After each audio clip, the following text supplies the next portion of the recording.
Okay, now let's start looking at a couple of word problems, and we've got a couple of different setups that we're going to see throughout this chapter.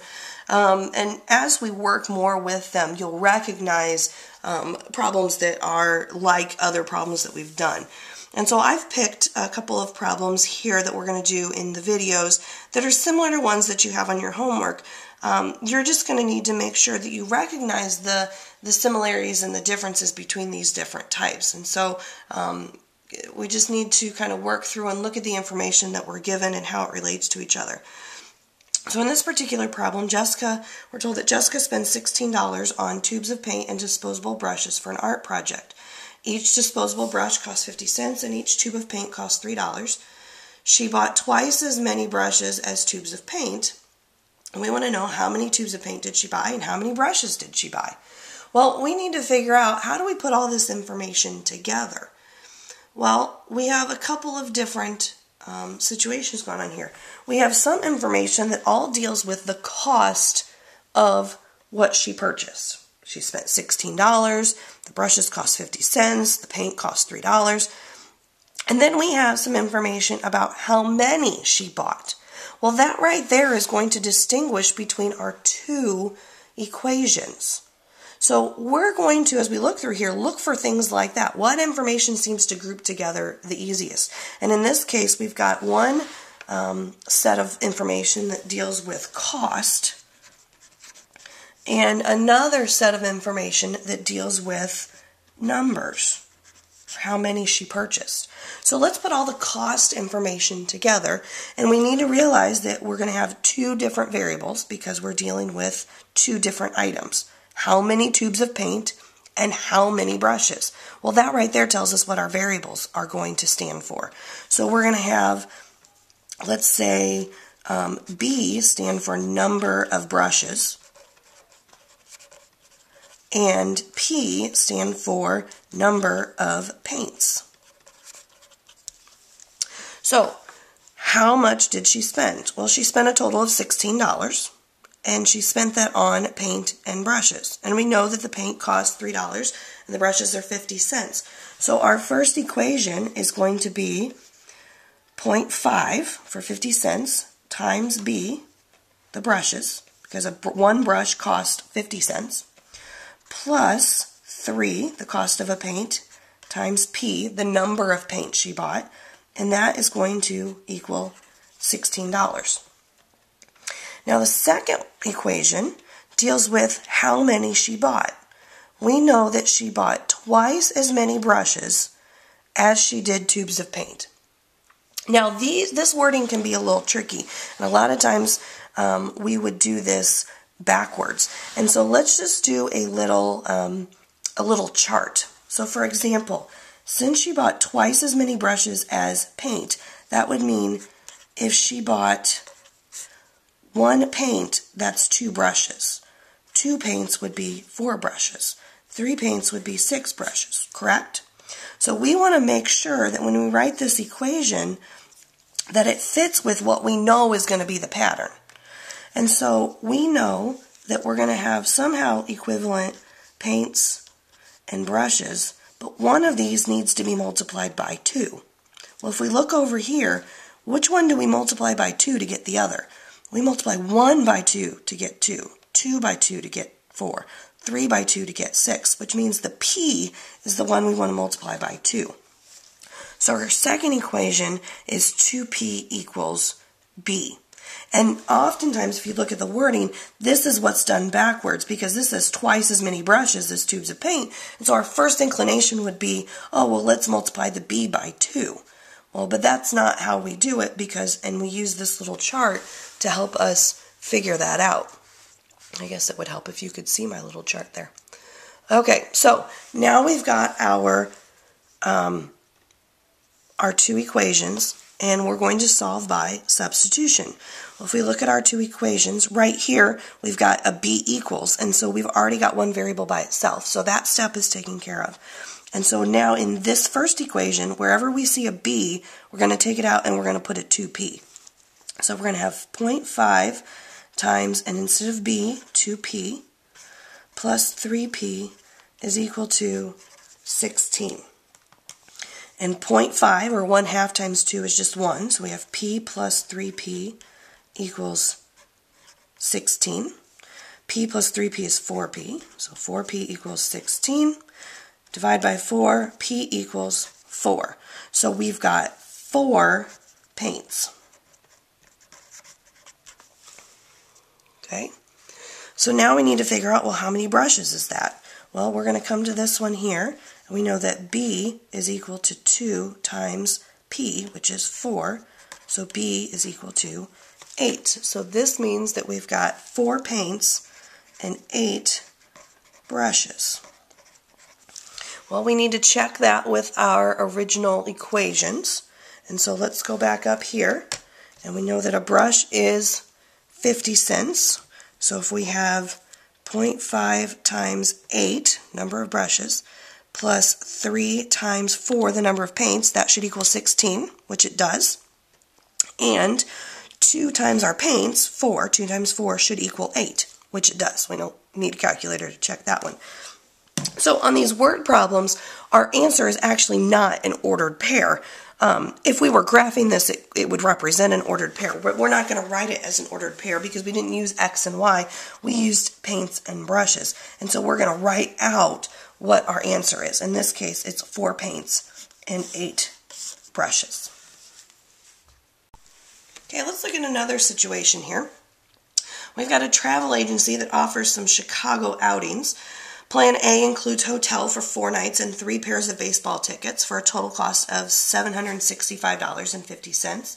Plan B is 5 nights in a hotel and 4 pairs of baseball tickets, and that one costs $974 total. We want to know the cost of 1 night in a hotel and 1 pair of baseball tickets, and then we want to know if there was a Plan C that was 3 nights in a hotel and 2 pairs of baseball tickets, what would be that total cost?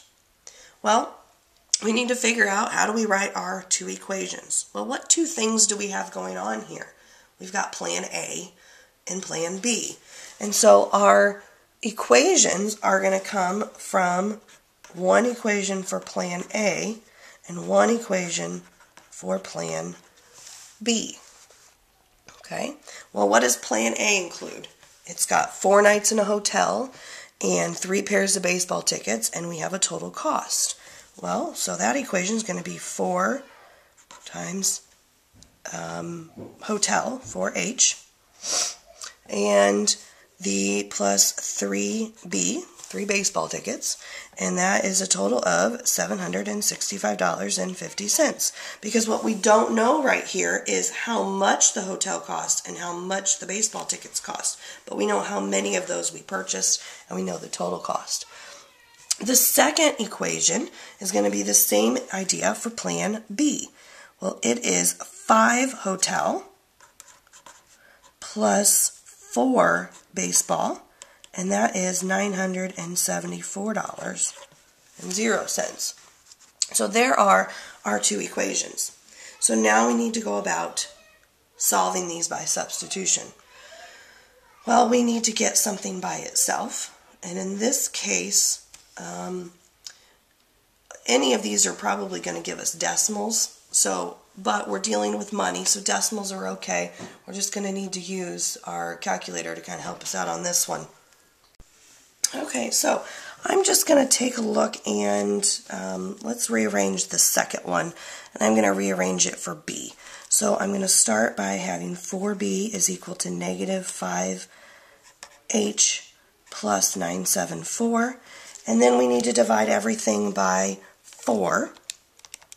And so we're going to have B equals, well, negative 5 divided by 4 is negative 5/4, but let's go ahead and leave that as a fraction. Negative 5 divided by 4, or I'm sorry, as a decimal, is going to be negative 1.25. Plus 974 divided by 4 is 243.5. Okay, so there's our rearranged equation. Now we want to go ahead and put this, we're going to use this to substitute in for our first equation, the Plan A. And so we're going to have 4H plus 3 times negative 1.25 plus 243.5. and that should equal 765.50. And now we need to distribute 3 times negative 1.25, so we have 4h minus 3.75, plus 3 times 243.5 is 730.5, equals 765.5. Okay? And now we combine our like terms. 4 minus 3.75. Oh, we lost our h there. That should be an h. That would have caused a problem. Okay, 4h minus 3.75h is 0.25h. And then we're going to subtract 730.5 from both sides. So 765.5 minus 730.5 is going to be 35. And now we divide 35 by 0.25. Oops. And we have h is 140, which means our hotel is going to cost $140 per night. Now let's figure out the baseball ticket cost. We can come right back up to this one that represented the baseball ticket. And so we have the baseball is negative 1.25 times 140 plus 243.5. Well, negative 1.25 times 140 is negative 175 plus 243.5, which is 68.50. So that means that a hotel is $140 per night, and the baseball is $68.50 per pair. Okay, well, that wasn't the only part of our question. We were asked that, and then we were asked, well, what would it cost if there was this plan C that was 3 hotel and 2 baseball? What would that cost? Well, let's substitute these in. 3 in a hotel would be 3 times 140, plus 2 times the baseball is $68.50. How much would that be? Well, 3 times 140 is 420, and 2 times 68.5 is 137. Add those two together, and we get $557. So if there was a plan C, it would be $557. So that's the other part of our answer. Okay, now our last word problem we're going to look at, we're going to deal with a flight. A pilot flew to Newark and back. The average speed going to Newark was 320 miles an hour. The average speed flying back was 480 miles an hour. If the total flying time was 5 hours, find the distance to Newark. Well, this one, if we think about the basics of this problem, we've got a distance equals rate times time problem. Distance equals rate times time. And so we've got to figure out the different distance equals rate times time for each part of this flight. Well, we had 2 parts. We had the flight to Newark and the flight back from Newark. Well, we're trying to figure out the distance to Newark. And the distance there and the distance back is going to be the same. The rate, well, we were told that. We can fill that in. The rate, or the speed, going to Newark was 320. And the rate coming back was 480. The time, well, we know that the time totaled 5, but we don't know anything about how the times related to each other. And so we can use that as our x and our y. And so our time going to Newark is x, and our time coming back from Newark is y. So that means our distance is going to be 320x, and our distance back is 480y, because distance is equal to rate times time. Okay?